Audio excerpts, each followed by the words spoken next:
Episode की शुरुआत होती है और हम एक आदमी को कुछ अघोरियों से डर कर भागते हुए देखते हैं। वो अघोरी उस व्यक्ति की जान लेना चाहते हैं, लेकिन क्यों, ये हमें आगे पता चलेगा। जहाँ वो अघोरी कह रहे थे, कहाँ तक भागेगा तू कपालनाथ का शिकार है। और जैसे ही कपालनाथ उसे मारने वाला होता है कि तभी देविका की आंख खुल जाती है। दरअसल वो आदमी देविका का पति था, डॉक्टर सलील, जो एक मेडिकल कैंप के लिए यूपी के रामनगर गए थे। पर गए हुए उसे काफी दिन हो गए थे।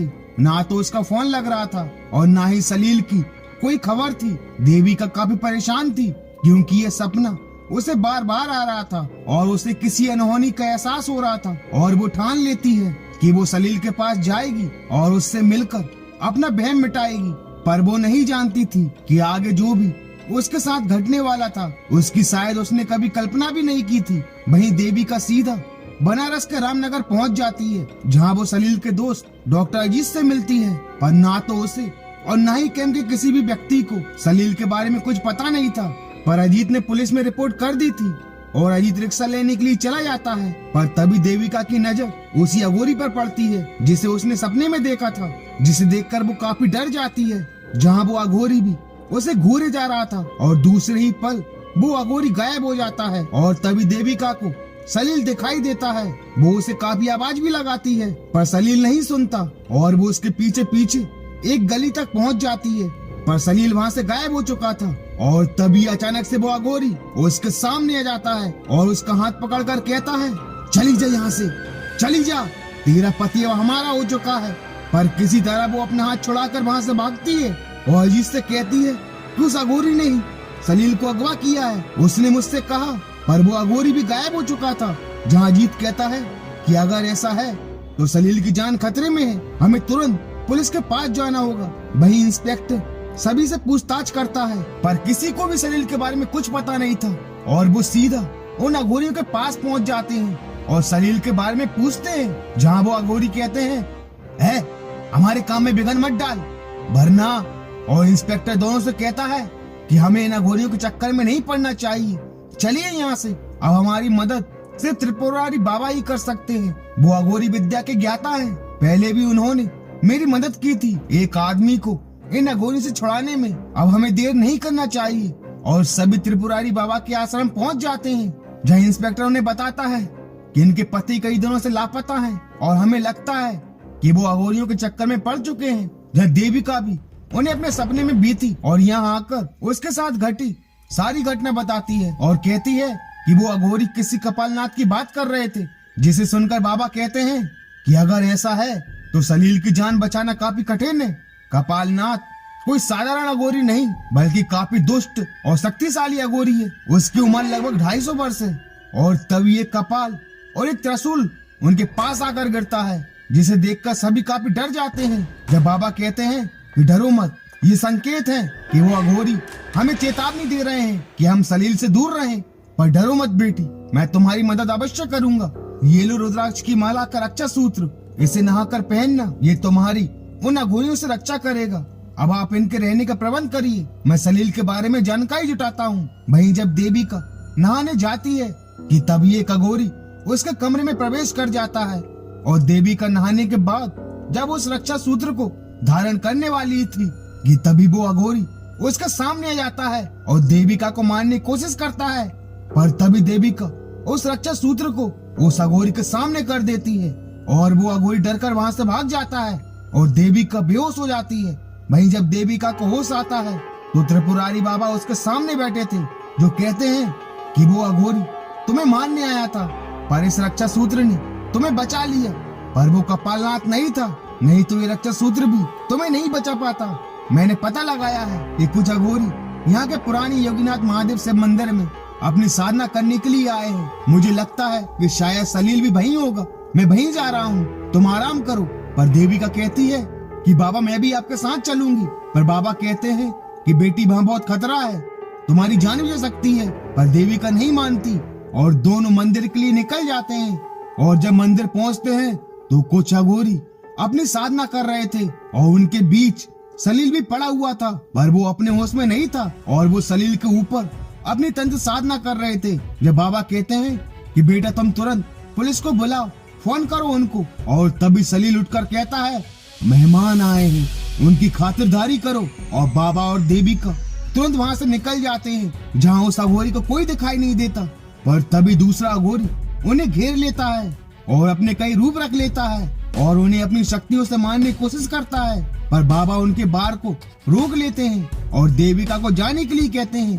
पर देविका वापस सलील के पास पहुंच जाती है। पर तभी वो अघोरी आकर देविका का हाथ पकड़ लेता है। पर इससे पहले कि वो देविका को मार पाता, बाबा आकर उस अघोरी को मौत के घाट उतार देते हैं। और तभी इंस्पेक्टर और अजीत भी वहाँ पहुंच जाते हैं और सभी सलील को उठाकर वहाँ से ले जाते हैं। भाई इंस्पेक्टर कहता है कि मैडम, आपको आपके पति मिल चुके हैं, अब आप वापस दिल्ली चली आइए।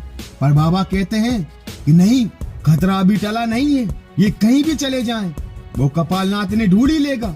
हमें पहले ये पता लगाना होगा कि आखिर कपालनाथ सलील से चाहता क्या है। और बाबा अभिमंत्रित चंदन को जैसे ही सलील के माथे पर लगाते हैं, उसे होश आ जाता है। पर अभी वो हिप्नोटाइज था। जब बाबा पूछते हैं कि बताओ तुम कौन हो और यहाँ क्यों आए थे, यह सलील बताता है कि मैं डॉक्टर सलील हूँ और यहाँ मेडिकल कैंप के लिए आया था। जब मैंने बेड नंबर 42 के मरीज को देखा तो उसकी हालत काफी खराब थी, उसकी जान बच जाने ही वाली थी। पर तभी उस अघोरी ने मेरा हाथ पकड़ लिया और कुछ मंत्रों का उच्चारण करने लगा और वो अघोरी मर गया। उसके बाद मुझे कुछ याद नहीं। जब बाबा बताते हैं तो ये बात है, पर काया प्रवेश यानी कि अपनी आत्मा को किसी दूसरे शरीर में डालना, इसी को परकाया प्रवेश कहा जाता है। और इसी विधि से कपालनाथ आज तक जीवित है और अपनी उम्र बढ़ाने के लिए वो आगे भी यही करेगा, इसलिए वो अमर है। पर अच्छा है कि अभी तक कपालनाथ सलील के शरीर पर पूर्णतः कब्जा नहीं कर पाया, पर वो सलील के शरीर पर कब्जा करना अवश्य चाहेगा। और अभी हम कपालनाथ को अपने बस में कर सकते हैं, पर एक बार यदि सलील कपालनाथ बन गया तो फिर हम उसका कुछ नहीं कर सकते। आज अमावस्या है, वो अघोरी अपनी क्रिया साधना करने के लिए फिर लौटेंगे। यदि आज हमने उन्हें साधना करने से रोक दिया तो सलील के ऊपर से कपालनाथ का संकट हमेशा हमेशा के लिए हट जाएगा। मैं पूजा की तैयारी करता हूँ, जब तक तुम सलील पर कड़ी नजर रखना। ये वहाँ जाने की कोशिश अवश्य करेगा। और उसी रात सलील को बेड पर बांध दिया जाता है और अजीत पानी पीने के लिए चला जाता है। पर थोड़ी देर बाद देविका की भी आंख लग जाती है और तभी उसके ऊपर खून आकर गिरता है। और जब वो देखती है तो सलील अपने भयानक रूप में उसके सामने खड़ा था और सलील काफी अजीब सी हरकत कर रहा था और कहता है, मैं सलील नहीं कपालनाथ हूँ और आज तेरी मृत्यु निश्चित है लड़की, तू भी मरेगी और तेरा पति भी, और मैं पुनः अपने शरीर में प्रवेश कर जाऊंगा।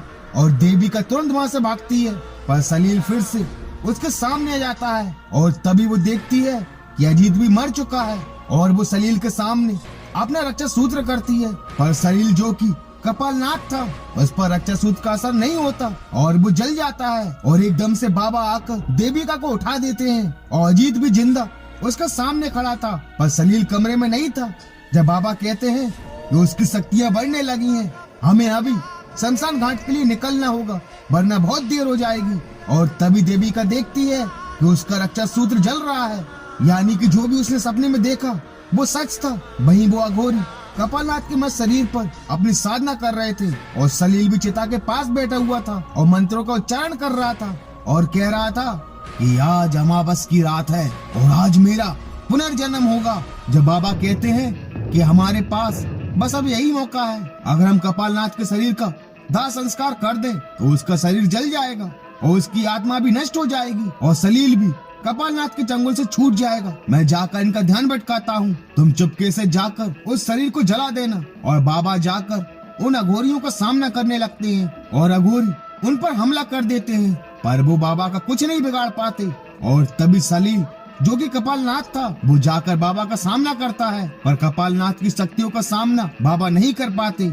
और वहीं देविका उस शरीर को जलाने के लिए आगे बढ़ती है, पर सलील जाकर उसे रोकता है। जब देविका सलील को समझाने की काफी कोशिश करती है कि मैं तुम्हारी पत्नी हूँ और तुम डॉक्टर सलील हो, कपालनाथ नहीं, अपने होश में आओ। जब बाबा कहते हैं कि बात करने में समय व्यर्थ मत करो, इस शरीर को जला दो, और देविका तुरंत मसाल को चिता पर फेंक देती है और सलील के जलते ही कपालनाथ की आत्मा भी जलकर भस्म हो जाती है और सलील भी अपने होश में आ जाता है। और दोनों त्रिपुरारी बाबा का आशीर्वाद लेते हैं और इसी के साथ अघोरी। इस एपिसोड का दी एंड हो जाता है। And thank you so much for watching this video.